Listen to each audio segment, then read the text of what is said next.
Léon Werth. Je demande pardon aux enfants d'avoir dédié ce livre à une grande personne. J'ai une excuse sérieuse. Cette grande personne est le meilleur ami que j'ai eu au monde. J'ai une autre excuse. Cette grande personne peut tout comprendre, même les livres pour enfants. Et j'ai une troisième excuse. Cette grande personne habite la planète Terre où elle a faim et froid. Elle a bien besoin d'être consolée. Et si toutes ces excuses ne suffisent pas, je veux bien dédier ce livre à l'enfant qu'a été autrefois cette grande personne.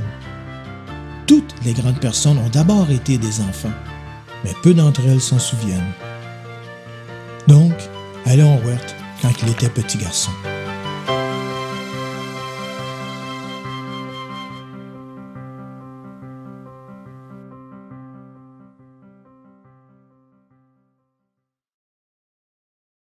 Lorsque j'avais 6 ans, j'ai vu une fois une magnifique image dans un livre sur la forêt vierge qui s'appelait « Histoire vécue ». Ça représentait un serpent boa qui avalait un fauve.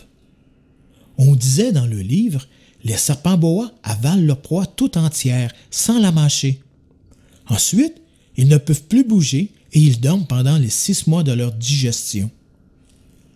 J'ai alors beaucoup réfléchi sur les aventures de la jungle et, à mon tour, j'ai réussi avec un crayon de couleur à tracer mon premier dessin. J'ai montré mon chef-d'œuvre aux grandes personnes et je leur ai demandé si mon dessin leur faisait peur. Elles m'ont répondu « Pourquoi un chapeau ferait-il peur? » Mon dessin ne représentait pas un chapeau, il représentait un serpent boa qui digérait un éléphant.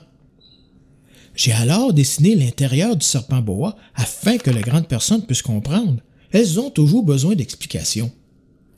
Les grandes personnes m'ont conseillé de laisser de côté les dessins de serpents boa, ouverts ou fermés, et de m'intéresser plutôt à la géographie, à l'histoire, au calcul et à la grammaire. C'est ainsi que j'ai abandonné, à l'âge de 6 ans, une magnifique carrière de peintre.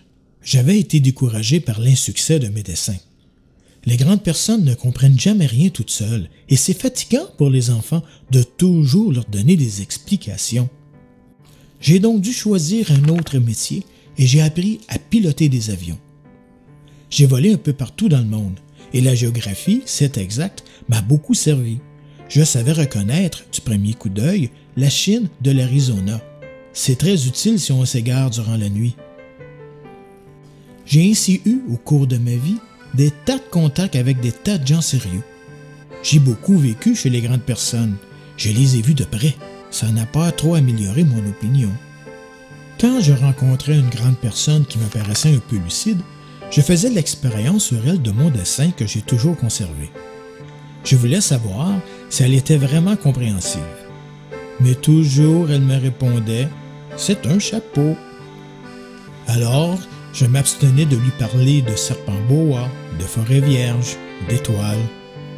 Je me mettais à sa portée et je lui parlais de travail, de golf, de politique et de cravate. Et la grande personne était bien contente de connaître un homme aussi raisonnable que moi.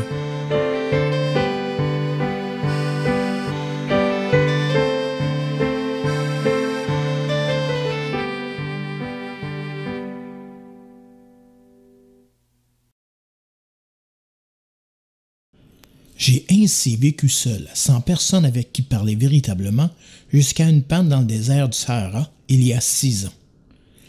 Quelque chose s'était cassé dans mon moteur, et comme je n'avais avec moi ni mécanicien ni passager, je me préparais à essayer de réussir tout seul une réparation difficile. C'était pour moi une question de vie ou de mort. J'avais à peine de l'eau à boire pour 8 jours.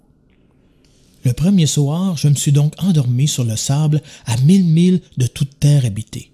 J'étais bien plus isolé qu'un naufragé sur un radeau au milieu de l'océan. Alors, vous imaginez ma surprise au lever du jour quand une drôle de petite voix m'a réveillé. Elle disait « S'il vous plaît, dessine-moi un mouton. »« Hein? » ?»« Dessine-moi un mouton. » J'ai sauté sur mes pieds comme si j'avais été frappé par la foudre. J'ai bien frotté mes yeux, j'ai bien regardé, et j'ai vu un petit bonhomme tout à fait extraordinaire qui me considérait gravement. Je regardais donc cette apparition avec des yeux tout ronds d'étonnement. N'oubliez pas que je me trouvais à 1000 milles de toute région habitée. Or, mon petit bonhomme ne me semblait ni égaré, ni mort de fatigue, ni mort de faim, ni mort de soif, ni mort de peur.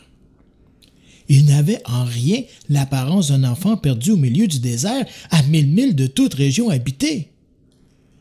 Quand j'ai réussi enfin à parler, je lui dis « Mais qu'est-ce que tu fais là? » Et il me répéta alors, tout doucement, comme une chose très sérieuse, « S'il vous plaît, dessine-moi un mouton. » Quand le mystère est trop impressionnant, on n'ose pas désobéir. Aussi absurde que cela me semble à 1000 milles de tous les endroits habités et en danger de mort, je sortis de ma poche une feuille de papier et un stylo. Mais je me rappelais alors que j'avais surtout étudié la géographie, l'histoire, le calcul et la grammaire, et je lui dis que je ne savais pas dessiner. Il me répondit « Ça ne fait rien. Dessine-moi un mouton. » Comme je n'avais jamais dessiné un mouton, je refis pour lui l'un des deux seuls dessins dont j'étais capable, celui du boa fermé. Et je fus stupéfait d'entendre le petit bonhomme me répondre « Non, non, je ne veux pas d'un éléphant dans un boa. Un boa, c'est très dangereux, et un éléphant, c'est très encombrant. Chez moi, c'est tout petit, j'ai besoin d'un mouton. Dessine-moi un mouton. » Alors, j'ai dessiné. Il regardait attentivement, puis... « Non, celui-là est déjà très malade. Fais-en un autre. » Je dessinai. Mon ami sourit gentiment avec indulgence. « Tu vois bien, ce n'est pas un mouton, c'est un bélier, il a des cornes. » Je refis donc encore mon dessin, mais il fut refusé, comme les précédents. « Celui-là est trop vieux, je veux un mouton qui vive longtemps. » Alors, faute de patience, comme j'avais hâte de commencer le démontage de mon moteur, je griffonnai ce dessin-ci. Et je lançai. Ça, c'est la caisse. Le mouton que tu veux est dedans. Mais je fus bien surpris de voir s'illuminer le visage de mon jeune juge. « C'est tout à fait comme ça que je le voulais. Crois-tu qu'il faille beaucoup d'herbe à ce mouton? » Pourquoi? Parce que chez moi, c'est tout petit. Ça suffira sûrement. Je t'ai donné un tout petit mouton. Pas si petit que ça. Tiens, il s'est endormi. Et c'est ainsi que je fis la connaissance du Petit Prince.